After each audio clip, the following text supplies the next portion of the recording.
I think we should open with a different song here. Good morning, everybody. Welcome to another edition of Defo and 5. Jeff DeForest along with the great Mike Lubie Lubitz. I just upset Lubie badly by giving him the playoff scenario for the Florida Panthers. We'll get into that in just a minute. But we should have opened up with Walking in the Rain.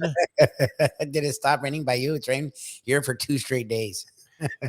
You have to be insane. I did. I found a little dry patch yesterday. The skies, I don't know that they opened up, but they were not quite as gray and threatening as they had been. And being a South Floridian, we're used to this, where it rains cats and dogs for a couple of hours and then all of a sudden becomes nice. So I decide after skipping my walk of life on Sunday, Easter Sunday, just the timing wasn't there. By the time I got around to having an opportunity to go on my little 4 mile daily walk, I said, you know what? Why don't I just skip it today? Give the body a rest and a chance to do some holistic healing. So as I was chowing down, like a spaghetti and meatball dinner, I, decided to just go to bed after that. So I knew I had to get it in yesterday. I leave the house about 5:30. And wow, I mean, it was sheets of rain by the time I got about halfway out there. So there was a point of no return. And you're secretly hoping somebody stops and says, "Hey, buddy, you need a ride?" Or maybe one of your friends passes you by, whatever, on the way home. Maybe one of Are your you neighbors walking sees in the you rain? staggering home. So, No. yeah, wow, I got pelted yesterday. I would have to say, you have to keep in mind it's only water. But the wind was whipping. I mean, and it wreaked havoc all across South Florida. Now, if something happened to you, I have a new favorite personal injury advertising attorney. This is an aside from all of the dynamic sporting events that took place last night, including the thing that we really need to get into, which is tonight's game between the Heat and the Atlanta Hawks, which I know will have all of the Five Reasons Sports Network fans very, very excited because that seems to be the main impetus of the fan base of Five Reasons Sports Network. And we had Scoop Skolnick, Ethan Skolnick, on our Defo show yesterday on South Florida Live, and I thought he was brilliant in his analysis of what's going on. But no matter what kind of logic you apply to that, it seems like it's still going nowhere, which is not necessarily a very favorable or optimistic viewpoint. But have you seen this ad for Amanda Demanda? No. A sexy-looking blonde chick who obviously, went to law school and got a degree, and now is doing personal injury. And I'm thinking, how great of a name is that for a personal injury attorney? Amanda Demanda, a lot of money. I used to like this guy, Jack Bernstein. He kind of looked a little bit like a circus character. And he's got the ad going where he shows you like a really small check and said, "Why would you take a small check when you could get a big one?" It's kind of like Phil Rizzuto for the money store. But I don't know. There are a million different spins on personal injury ads. It seems a little unrealistic to think that everybody that has an accident is going to get $500,000. Hey, I love my attorney. Those seem a little bit fraudulent to me. You usually end up hating your attorney. In rare, cases, you end up thinking, "Wow, that guy did a really nice job." But I will always regret hiring the divorce attorneys that I had when it did literally cost me $6,000 to retain a bowling ball and shoes. I don't even think it had shoes. It was her ball. I mean, I have to give it to her, and I would have gladly given it to her, except my attorney insisted, "You know what? These people are pigs. We have to draw the line somewhere in the sand." And so I didn't realize that the 3 phone calls I made to my attorney about this, which I didn't care. I didn't give a flying one about the bowling ball. It was in the garage collecting dust. I had to blow the cobwebs off it when I finally turned it. Actually, I never did give it to her because I ended up winning the bowling ball in the case, which was dismissed. All of her, alleged, things that she was robbed of. And so I ended up with this bowling ball, but it cost me $6,000 because I called my attorney 3 times. How long were you guys? I never asked you this in all the years. How long was that marriage? 10. We went the full 10 Oh, it's rounds. 10 years. Okay, She made because sure it went 10 rounds. Like the day after it went 10, all of a sudden, there was turmoil again. Because, 10 years constitutes a long term marriage, which qualifies the ex for, or the wife for every advantage that she can have. And unfortunately, like I said, Libby, my book really is relevant. And a lot of people, I would recommend it to you. You can get it on the mailing list at defopublications.com. And that is, thank God I was broke at the time. Because if you're going to get divorced, be broke, man. Be flat broke. And hope that she has money. All right, enough of that. Amanda demand a lot of money. That's my new favorite personal injury ad. Heat and the Hawks. We talked about this at great length yesterday.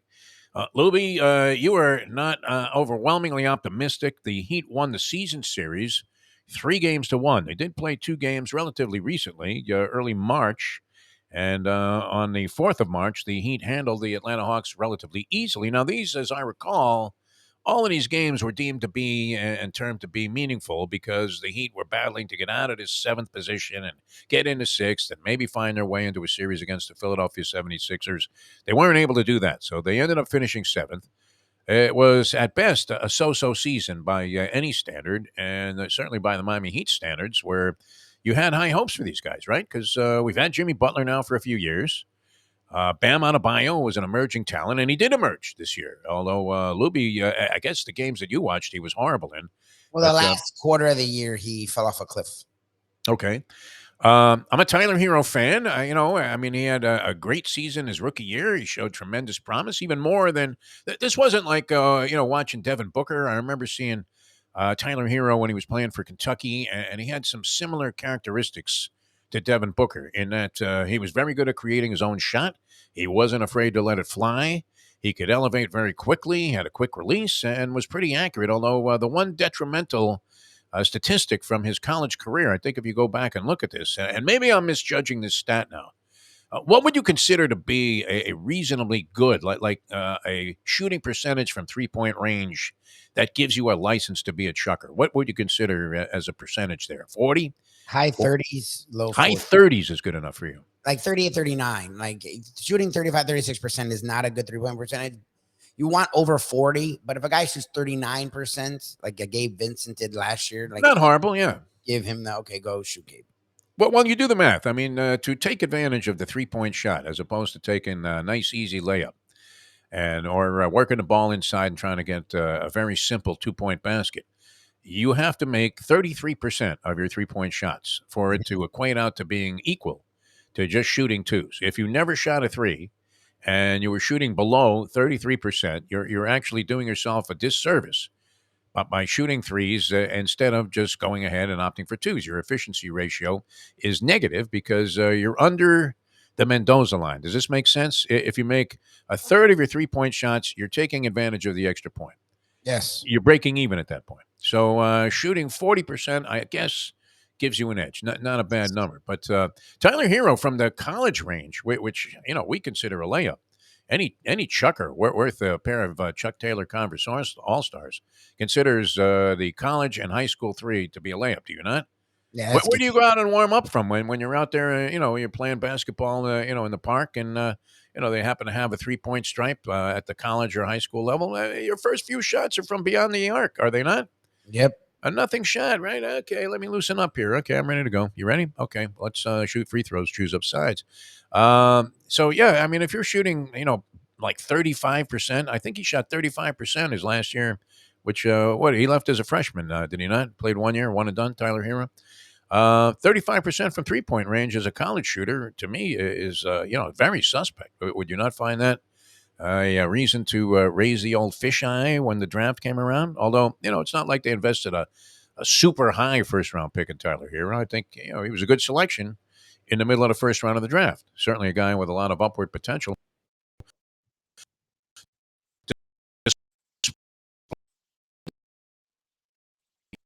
Face as a second year player. You're rolling for this guy, and he's quitting himself very well. And you were thinking, coming off of that, this year would be even better, would it not? I thought we would see improvement from Tyler Hero and maybe an escalation in his level of importance as a catalyst for the team. But we got kind of a mixed bag of results.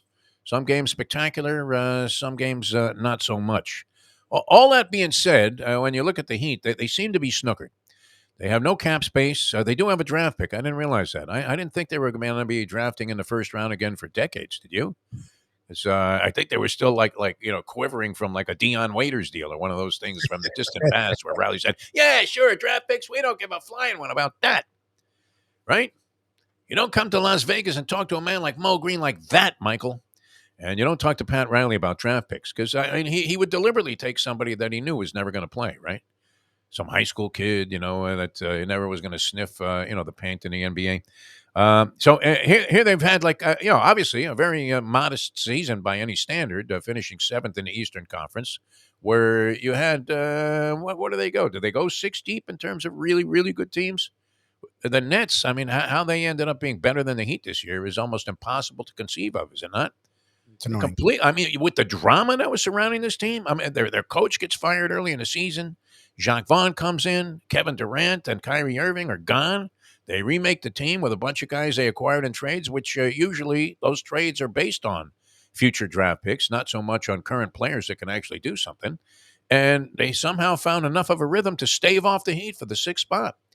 So, not exactly a stellar set of credentials for the Miami Heat coming into this game against the Atlanta Hawks tonight. And the Hawks have been a disaster this year. They ended up, firing their coach also during the course of the season. Nate McMillan got canned. And I don't know, how they shaped up the rest of the year, but certainly in those two games that were of vital importance in the standings at the time in early March, they laid an egg. As they lost the first one to Miami. These were back-to-back games in Miami with a night in between. Can you imagine? So, if ever you thought that the Heat were going to win in a blowout, it would have been that second game against the Atlanta Hawks on March the 6th. They win the first one, 117-109, handling pretty easily. And then they had a rally in the fourth quarter behind Jimmy Butler to win 130-128 at home last time out when they last met on March the 6th. So, what is your feeling, your gut feeling? Mike Lubitz, I'm just, I guess I'm like a lot of people. I don't know why. I'm just assuming the Heat are going to win tonight. What do you think? I think the Heat will win. I don't know how easy it'll be. It's coming down the stretch. I sort of like, I think there was a random Grizzlies games because John Morant didn't play that. They dominated the Grizzlies.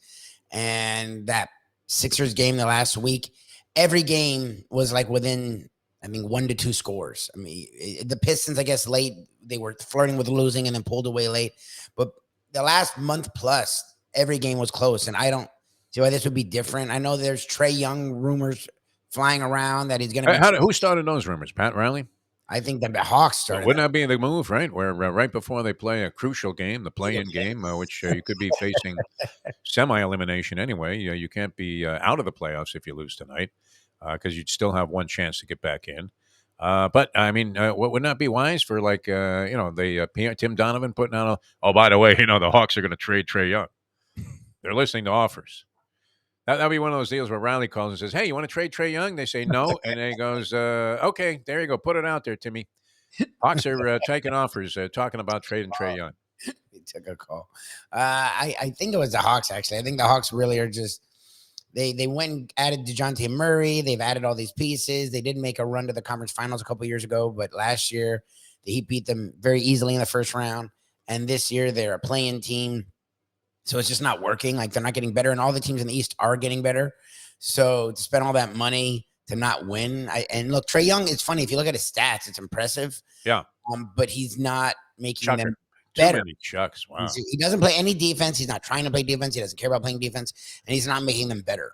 So And he has weird hair. sure. So what hair he has is weird. So that coming out before the game, like you're saying, you would assume the Heat would have done it because it should help the Heat. Yeah. I don't know. This year the Heat have been freaking weird. Like even Ethan talked about it. Like the one game the Heat struggled against the Hawk. It was the Sixers or the Hawks was a game that they didn't have anyone. It's because that's what the Heat do this year. So yeah, I don't know what to do with this game. They need to win this game. They know they need to win this game. Jimmy Butler is great in playoff situations. He just hasn't gotten a lot of help. Like Bam Adebayo, if you look at his numbers on the stretch, it's like 14-6, 14-7, 15-8. Like he was dominant in the first 2/3 of the year, and then that last quarter or so from the All-Star break he on, morphed back into that guy, and that they would throw the ball into the post. He had a big advantage over the guy who was guarding him, and he never looked at the basket, and then just pushed the ball back out to the top of the key. And you thought, why did they even bother with that? Anyway, I'm pretty confident tonight. I think the Heat win it. They're favored by 4 and a hook. The Florida Panthers. I'm sorry to have done this. I disturbed you before we got going here with Defo on 5 Reasons Sports Network.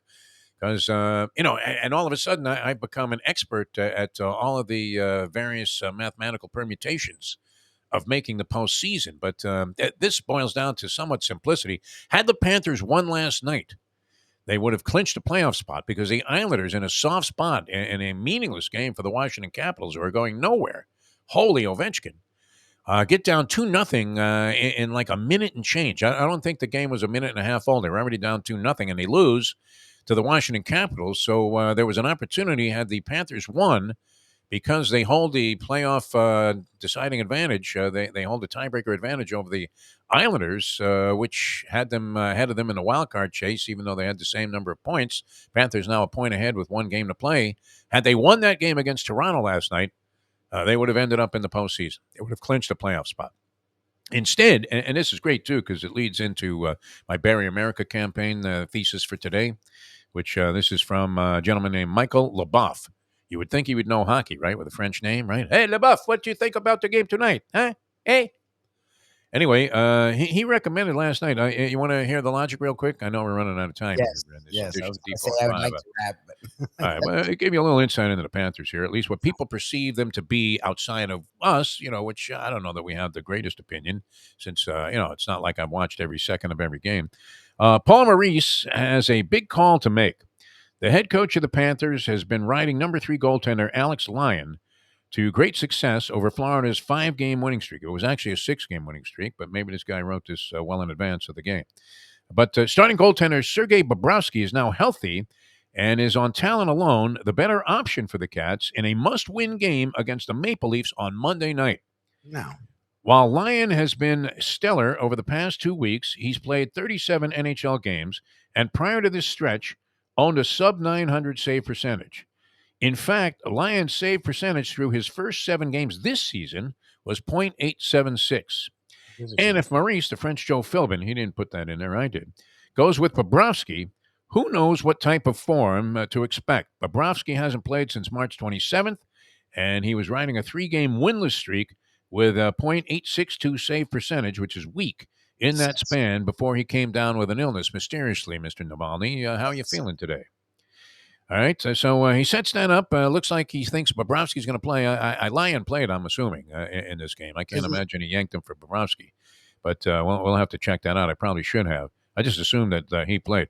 Anyway, the bottom line is that Michael Leboeuf says Lion goals are going to be aplenty, right? Goals are going to be aplenty. And he says take the over of 7 goals. So what was the score, Lubie? 2-1. Lion played out of his mind. Lion played he only faced 28 shots, Yeah. 25 shots, but he only allowed 2. and one came in overtime. Yeah.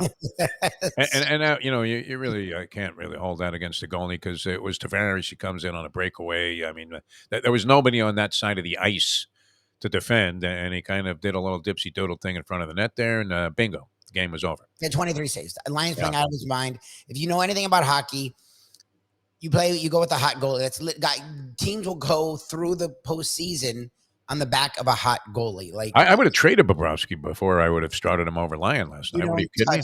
Lyon. Like this guy's a fucking moron. Like you don't touch Lyon. 1, 2. Bobrovsky sucks. Like the combination there, it's not in that decision. Like Well, supposedly, I mean, Bobrovsky had played better after the All-Star break. He was very shaky, like he had been the first year he was with the team. Not quite that bad, but and Dale Talon, you have to give him all the credit in the world for spotting that this guy was going to be a superstar after giving him $70 million for 10 years. Which look, coming out of that series that he played for the Columbus Blue Jackets when he rode him into the Eastern Conference Finals, they literally rode Bobrovsky's back, and you thought what a sensational score. We get this guy, and turned out to be a stiff. But very important blunder there by the Panthers last night, but they did salvage it. I think they were trailing 1-0 with about 2-3 minutes to go in the game, and they got a goal, and that sent into overtime. Otherwise, they really would be facing elimination in a year where you thought that's impossible to conceive of after being the best team in hockey last year and make it one of the best trades that we've seen in NHL history so far. Incredible. But that's where we stand. All right, so Heat over the Hawks tonight, 4.5. Would you lay the points? That's the bigger question, Lubie. Would you lay the points? 4.5 points with the Heat. Confident that they would win by 5 or more. I don't feel it, but sure. I ain't feeling nothing. All right, we'll see. But and the WNBA draft last night. Sorry we didn't get time to get to that. That was for our friend Jim Sarney. I nearly texted him when I fell upon it, and I watched a couple of seconds of it, and then I said, "What am I doing? I'm watching the WNBA draft. I must be out of my mind." You couldn't watch the Marlin game because they got crushed with Sandy Alcantara, and Alcantara, maybe victimized by being a Marlin now, is 1-1 on the season, which is fine. He's had 2 good starts before this, 2 excellent starts. But 9 runs. I don't give a shit who you're playing. Like that's weird. 4 innings pitched, and his ERA now at a very blustery like the wind was yesterday when I was walking with the rain. 5.79. That All right, was catch us on the Defo Show, and that's on South Florida Live. You also get segments of it on Five Reasons Sports Network. We do appreciate you guys tuning in to Defo on Five. For Mike Lubie Lewitz, I'm Jeff DeForest, and we will see you next time.